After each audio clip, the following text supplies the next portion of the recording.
Graça e paz, amados do Senhor. Mais uma vez nós estamos aqui para falarmos sobre a palavra de Deus, sobre tudo aquilo que Ele tem a nos revelar, tudo aquilo que Ele tem a acrescentar na nossa vida através da palavra dEle. E hoje nós vamos falar sobre soberania e responsabilidade. Eu queria que vocês abrissem Colossenses 1, se for possível, e eu vou ler aqui para vocês. Pois nele foram criadas todas as coisas no céu e sobre a terra, as visíveis e as invisíveis, sejam tronos, sejam soberanias, quer principados, quer potestades. Tudo foi criado por meio dele e para ele, e ele é antes de todas as coisas. Nele tudo subsiste. Isaías 45, versos 7 a 9. Eu formo a luz e crio as trevas, faço a paz e crio o mal. Eu, o Senhor, faço todas essas coisas. O Senhor afirma seu poder sobre dois pontos fundamentais aí. Em Provérbios diz, 16:33, a sorte se lança no regaço, mas do Senhor procede toda decisão. Ele governa até mesmo sobre as sortes lançadas, como diz aqui nesse texto de Provérbios 16. É muito difícil um cristão, um filho de Deus, aceitar a soberania quando se fala em coisas ruins. Mas aqui Isaías ele deixa claro, eu formo a luz e crio as trevas, faço a paz e crio o mal.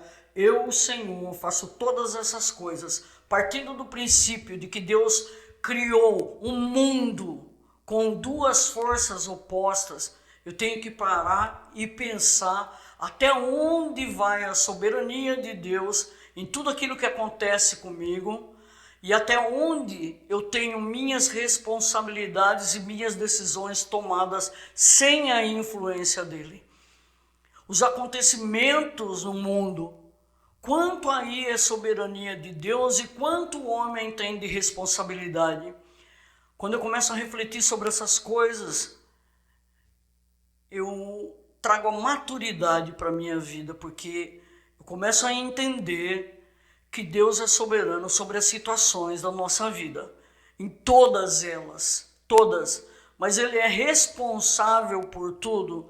Tudo tem suas leis, as leis morais, as leis físicas, as leis da natureza. Essas coisas são leis, não mudam nunca. Então, muitas vezes, por exemplo, tem lá um terremoto enorme. E vamos supor que aquele governo seja muito soberbo, muito arrogante, se achando o suficiente e tudo. Vai acontecer o terremoto e Deus vai usar disso para tratar nos corações, isso é fato.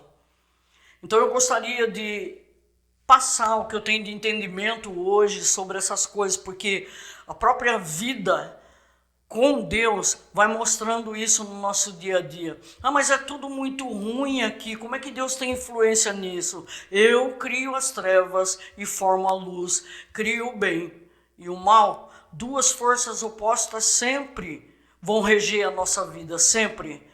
Bem, mal, dia, noite, preto, branco, homem, mulher, anjos, demônios, Jesus, Satanás, sempre vai ser assim. Porque a criação é assim.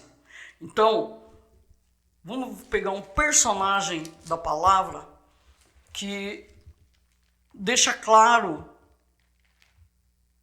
a soberania de Deus na nossa vida. É o tempo todo, viu, gente? É o tempo todo Ele nos conduzindo, e isso mostra o quanto Ele nos ama, o quanto Ele é presente na nossa vida, que nós não somos filhos do acaso, temos um Deus sobre a nossa cabeça que nos guia os passos, que como está lá em Atos 17, Ele coloca os limites na minha habitação, isso é soberania pura. E Ele é quem determina o meu final. Bem sei os pensamentos que tenho a respeito de vós, pensamentos de paz e não de mal. E mesmo que aos meus olhos as coisas pareçam ruins, no final delas você vai ver o quanto foi proveitoso para a tua vida passar por uma intempérie. O quanto foi proveitoso passar por um sofrimento. Não que isso seja o tempo inteiro na nossa vida, mas por que os cristãos sofrem? Por que a gente sofre tendo um Deus tão poderoso? Ele é soberano sobre todas as coisas. Então, vamos ver ali no livro de Jó, capítulo 1. Jó, capítulo 1.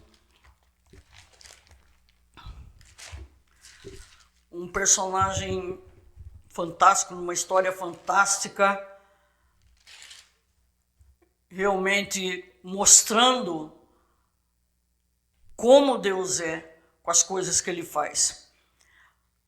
1,12 diz assim: disse o Senhor a Satanás, eis que tudo quanto ele tem está em teu poder, somente contra ele não estendas a tua mão. E Satanás saiu da presença do Senhor.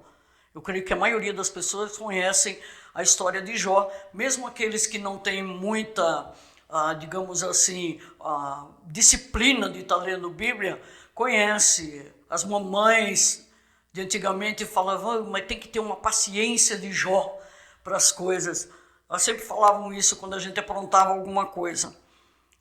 Então o verso 13 diz assim: sucedeu um dia em que seus filhos e suas filhas comiam e bebiam vinho na casa do irmão primogênito, que veio um mensageiro a Jó e lhe disse: os bois lavravam e as jumentas paciam junto a eles.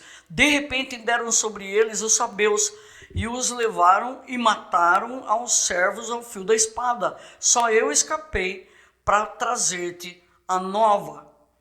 Falava este ainda quando veio o outro e disse: fogo de Deus caiu do céu e queimou as ovelhas e os servos e os consumiu. Só eu escapei para trazer-te a nova. Falava este ainda quando veio o outro e disse: dividiram-se os caldeus em 3 bandos, deram sobre os camelos e os levaram e mataram os servos ao fio da espada. Só eu escapei para trazer-te a nova. Também este falava ainda quando veio o outro e disse: estando teus filhos e tuas filhas comendo e bebendo vinho em casa do irmão primogênito, eis que se levantou grande vento da banda do deserto e deu nos 4 cantos da casa, a qual caiu sobre eles e morreram. Só eu escapei para trazer-te a nova. Então Jó se levantou, rasgou seu manto, rapou sua cabeça e lançou-se em terra e adorou e disse: nu saí do ventre de minha mãe e nu eu voltarei. O Senhor o deu, o Senhor tomou. Bendito seja o nome do Senhor. Em tudo isso Jó não pecou, nem atribuiu a Deus falta alguma. Vamos prestar bem atenção no texto. No verso 13 diz assim: sucedeu um dia em que seus filhos e suas filhas comiam e bebiam vinho na casa do irmão primogênito, que veio o mensageiro a Jó e lhe disse: os bois lavravam, as jumentas paciam junto a eles. De repente deram sobre eles os sabeus. O que significa isso? Eles foram assaltados. Um povo veio até eles e os assaltou e levou tudo que eram deles e mataram os servos de Jó, todos eles ao fio da espada.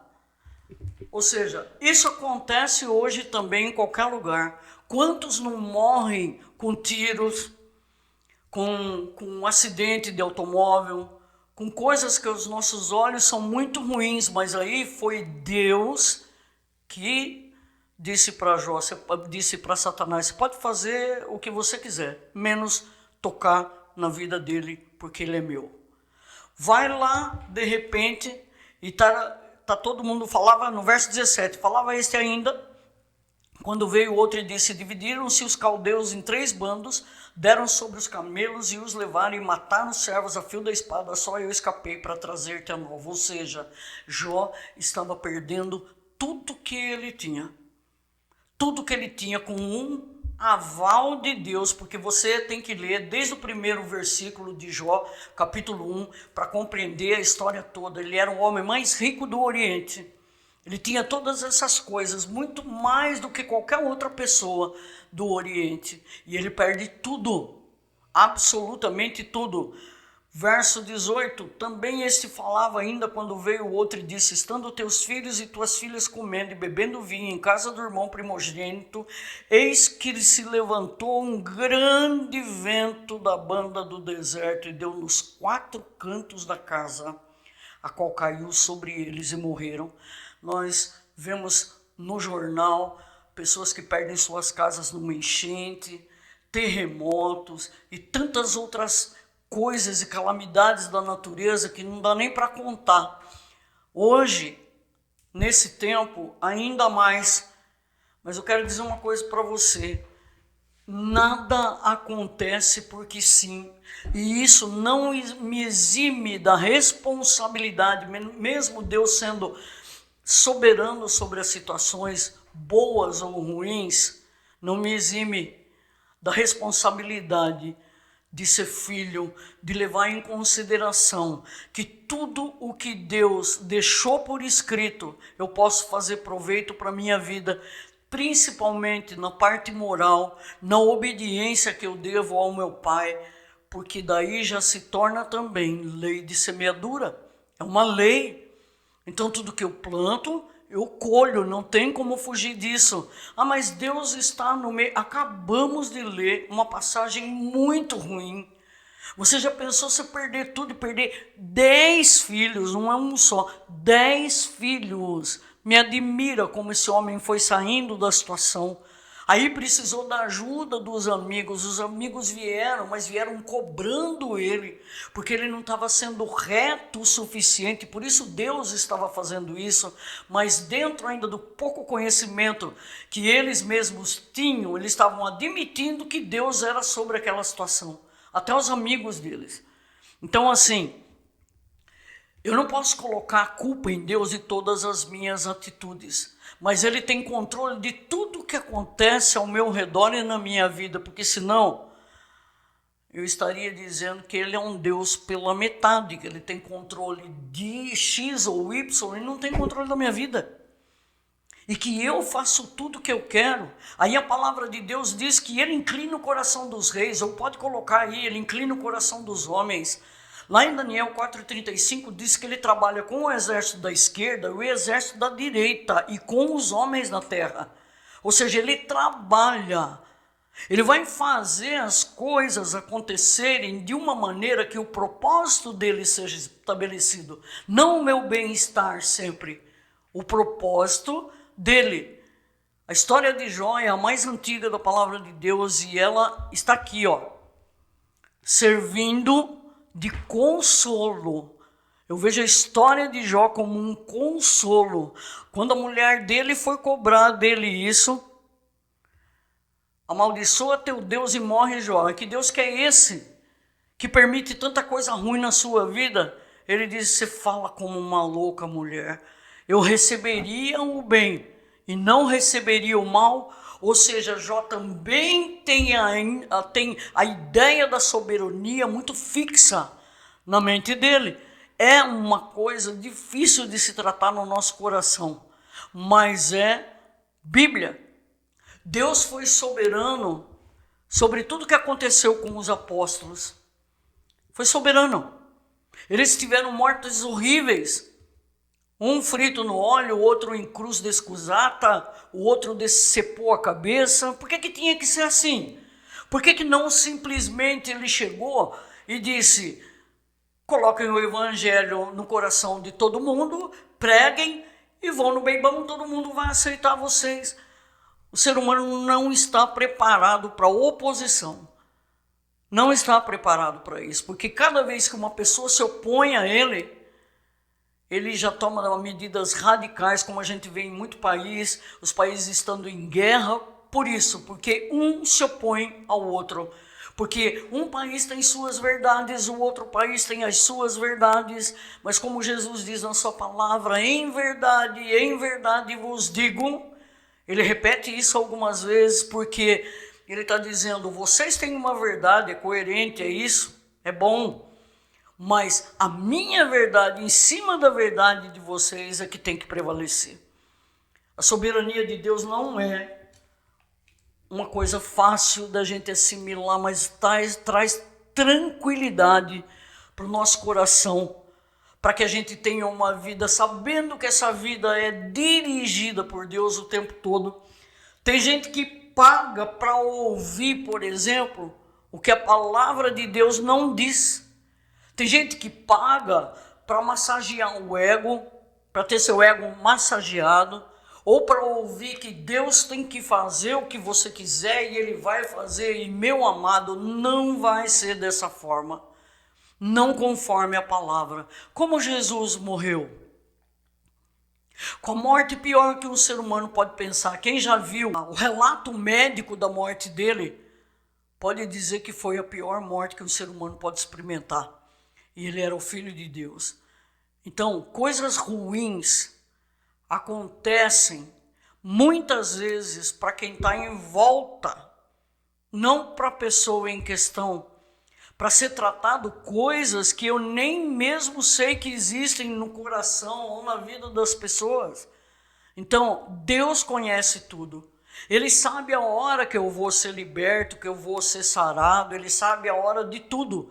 Mas isso também não me exime da responsabilidade que eu tenho de carregar o Rei dos Reis, o Senhor dos Senhores, dentro de mim.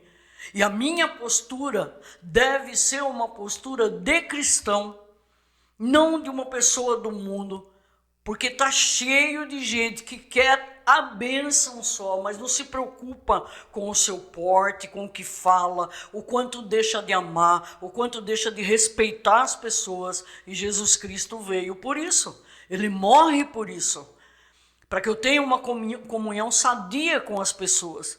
Então mentir, enganar, roubar, manter relações sexuais ilícitas e todas essas coisas, meu querido, se você for plantar isso, eu sinto muito pela colheita. É terrível. É terrível a colheita. Deus não precisa fazer nada por nós. Nós mesmos erramos e colhemos aquilo que nos é devido. Deixa eu dizer uma coisa para você. Por que é tão difícil eu aceitar a soberania? Porque lá em Timóteo diz assim, que haveriam homens amantes de si mesmo, e isso sempre teve, tá bom? Timóteo estava escrevendo ali para o povo da época. Paulo escreve a Timóteo para que ele tenha um comportamento X, porque estava detectando no meio cristão mesmo pessoas que não aceitavam mudar. Tinham que estar sendo o tempo todo chamado a atenção às igrejas para que o povo tivesse um comportamento conforme a mente de Cristo.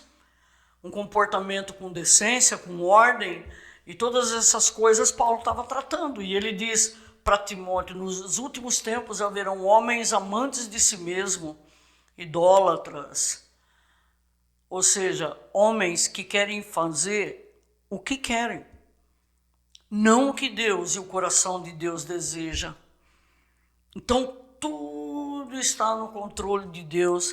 Mas Deus fez, por exemplo, as guerras. Deus criou o mal, Deus criou o bem.